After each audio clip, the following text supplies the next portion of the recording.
Este é o segundo Café com o Presidente especial, onde a gente faz uma retrospectiva das melhores entrevistas exibidas em 2017.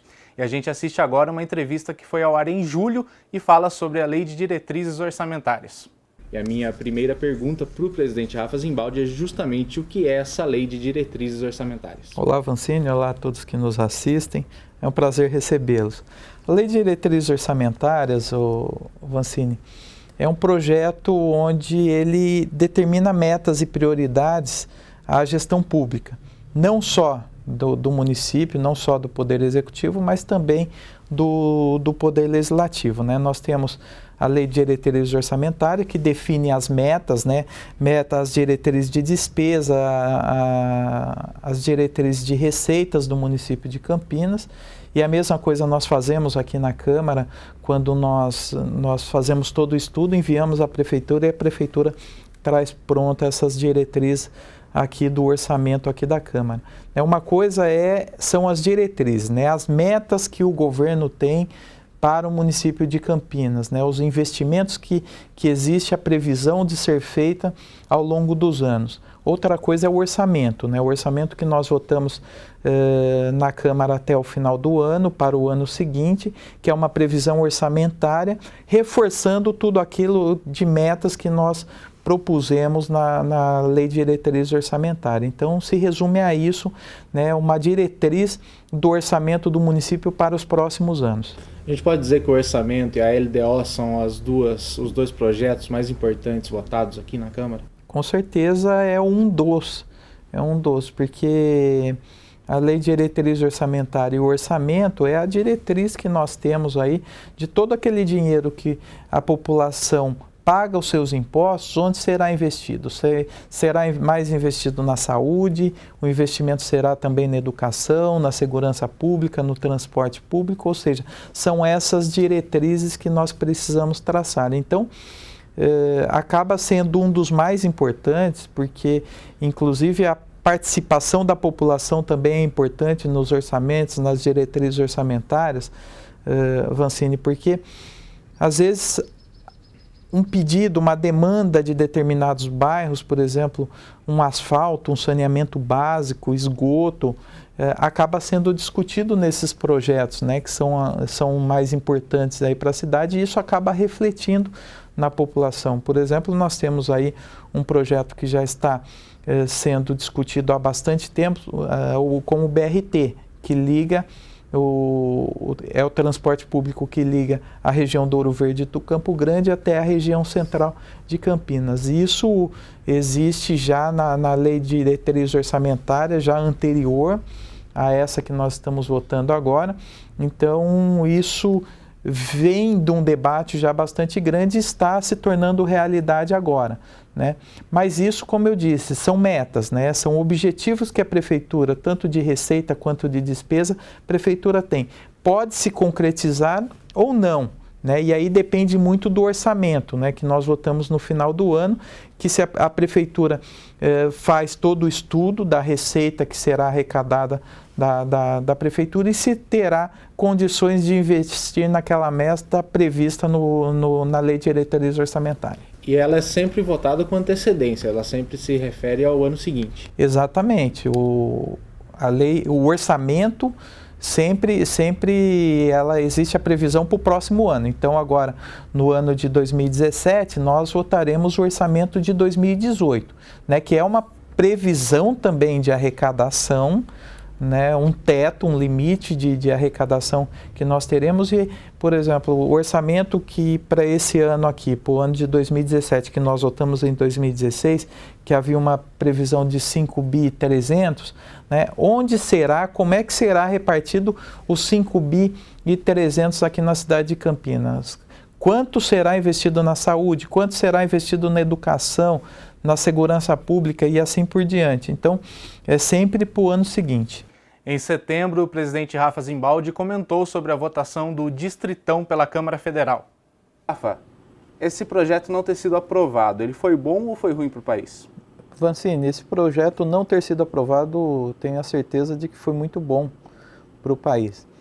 Porque exatamente a proposta era para alguns poucos que já estão lá, exatamente para tentarem a reeleição, né? Com isso, como não existe a obrigatoriedade da proporcionalidade nesse caso, se esse projeto fosse feito, o projeto poderia, com um único candidato apenas, dentro do partido, ele poderia ser eleito. Ou seja, estando entre os mais votados, ele estaria com certeza eleito. Então, o problema desse projeto é que não existia aí um espírito de equipe, né, e o fortalecimento do partido. Com isso, os próprios partidos, né, a própria direção dos partidos iriam soltar um número mínimo de candidatos, ou somente aqueles que estão já no exercício do mandato, exatamente para que não abra espaço para outros candidatos. Em âmbito nacional, a gente tem muitos cargos para deputado, para senador e tudo mais, mas para Campinas, por exemplo, seria muito ruim mesmo, né? Não, eu tenho certeza que isso seria ruim não só para o país todo, mas também para o município, né? Porque você vai ter partidos isolados com proprietários, literalmente proprietários do partido, ou seja, aqueles que são presidentes do partido iriam deter esse poder da escolha ou não de candidatos, ou seja, ele como dono do partido, ele poderia ser o único candidato e concorrer à eleição e simplesmente ganhar a eleição. Um dos assuntos que caminhava junto com esse distritão é a questão do fundo de financiamento. Você acredita que esse fundo pesou um pouco, apesar de que ele vai ser votado ainda separado, a criação de um outro fundo, ele pesou um pouco para que não fosse aprovado o projeto? Acho que não, Vancini. Eles estão votando, na verdade eu acho que assim, essa reforma política que estão propondo de forma fatiada, né, eu acho que isso é ruim para todo o país, é ruim para o momento que nós estamos vivendo, com essa crise toda que nós estamos vivendo, além da econômica, a política que nós estamos vivendo, isso é muito ruim para o país, né? Eu acho que a reforma política deveria ser uma reforma política de verdade, o que não está acontecendo lá. Eu acho que financiamento público ou financiamento privado tem que ser sim discutido. Mas eu acho que não está aí o ponto principal. Eu acho que o ponto principal está na diminuição do partido, né? Você ter condição de escolher o seu candidato, saber do currículo dele. Eu acho que essa parte da ficha limpa precisaria ser definida de uma forma mais clara, mais transparente, porque hoje muitas vezes o candidato, ele sai candidato mesmo sendo ficha suja. Nós tivemos exemplo em 2016 aqui, que o candidato foi até o final da eleição com a ficha suja, candidato a prefeito com a ficha suja, ou seja, concorrendo simplesmente com uma liminar, né, dando autorização de ele concorrer. Ou seja, eu acho que o número de partidos que nós temos no país, eu acho que é impossível, humanamente impossível ter tanta ideologia assim. Eu acho que uma coisa importante que foi aprovada no Congresso agora é o fim das coligações proporcionais, mas infelizmente eles aprovaram isso para 2020, ou seja, eles sempre usam como laboratório as eleições municipais, nunca as eleições nacionais e principalmente no ano que vem, que a população clama por mudança, clama por uma situação diferente no país. Seria importantíssimo de que o fim das coligações proporcionais caíssem já para o ano que vem. E o último trecho de entrevistas dessa retrospectiva do Café com o Presidente é sobre as audiências públicas que foram realizadas em relação ao Plano Diretor de Campinas. Como foram as discussões sobre o Plano Diretor? Eu gostaria que o senhor falasse primeiramente sobre as audiências, antes da gente falar sobre a aprovação. Olá, Vancini, olá a todos que nos assistem. É um prazer ter vocês aqui com a gente. Bom, o Plano Diretor é um projeto, primeiro que é um projeto de grande importância, né, que define o crescimento da cidade para os próximos 10 anos. E nós tivemos aqui, de maneira inédita, aqui na Câmara Municipal, uma discussão bastante ampliada. Nós tivemos 6 audiências públicas, num horário diferenciado, para que a população pudesse participar aqui pessoalmente, e também nós abrimos um canal de conversação com a população, onde a população ela poderia participar acompanhando através da TV Câmara, mandando as suas sugestões, as suas perguntas pelo nosso site.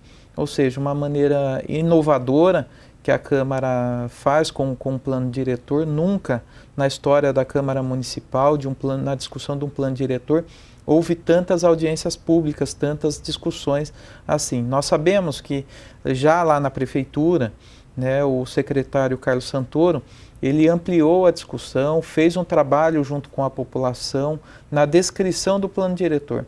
E chegando aqui não poderia ser diferente a nossa atitude, né? Nós tivemos aí uma conversa com o próprio Ministério Público, com o Dr. Valcir Cobori, que acompanhou de perto esse processo, tanto na elaboração lá na Prefeitura, quanto a tramitação aqui na Câmara Municipal.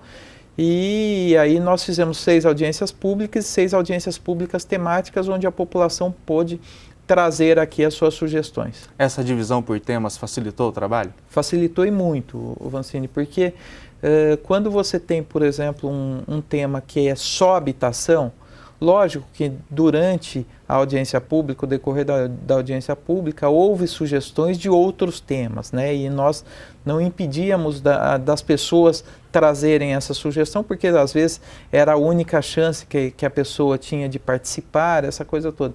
Mas nós dividimos por tema, por exemplo, como eu disse, o déficit de habitação aqui na cidade de Campinas. A população, principalmente das áreas mais carentes, pessoas que estão em bairros não regularizados, né, tiveram aqui trazendo as suas demandas, as suas sugestões, exatamente para que o plano pudesse incorporar tudo isso. E aí nós tivemos uma audiência pública só sobre meio ambiente, uma só sobre transporte público e mobilidade urbana, uma na parte de legalidade, uma na parte financeira da Prefeitura, o que isso vai impactar financeiramente, economicamente para a cidade de Campinas. Então, assim, nessas 6 audiências públicas, a população pôde participar e separar os temas para que ficasse mais claro para a população entender o que é o plano diretor. E também foi uma das poucas vezes que teve manifestação favorável a um tema polêmico, eu acho, aqui na Câmara, porque geralmente o pessoal vem para protestar. Dessa vez teve muita gente que veio com faixa favorável ao plano, né? Como eu disse, Vancini, foi um projeto amplamente discutido, né? Então, logicamente que o plano diretor é um projeto muito específico, é um projeto muito detalhado e logicamente que não agrada 100% da população, né? São 1.200.000, não são 1.200.000 que acabam favoravelmente ao plano diretor. Mas a forma como foi discutido, não houve a possibilidade de pessoas dizer, eu não tive oportunidade de opinar, eu não tive oportunidade de participar. Ou seja, essa ampliação da discussão deu oportunidade a todos, né? E as pessoas que acompanharam todo esse processo, desde a elaboração até a discussão aqui, muitas das pessoas, eu posso dar exemplo de pessoas que iniciaram a primeira audiência pública dizendo que era contrário ao plano diretor e na última audiência pública fizeram manifestação, por exemplo, que se tornaram a favor pela forma como os secretários técnicos da Prefeitura trataram esse assunto e ampliaram essa discussão. Sobre o projeto final, ele sofreu muita alteração do que foi encaminhado pela Prefeitura? Vancini, não houve muitas alterações. Nós tivemos aí várias emendas, né? A grande maioria delas foram sugeridas pelo Conselho Municipal de Desenvolvimento Urbano, que houve análise técnica lá da Prefeitura, e aí sim, aquelas que tiveram aprovação, nós apresentamos as emendas. Então, a grande maioria das emendas foram aconselhadas e sugeridas pelo Conselho Municipal de Desenvolvimento Urbano, que acompanhou também de perto a elaboração desse projeto. Mas esse processo não para por aqui, né? Nós tivemos a votação do plano diretor, agora nós temos as leis complementares que nós iremos discutir ainda no próximo ano.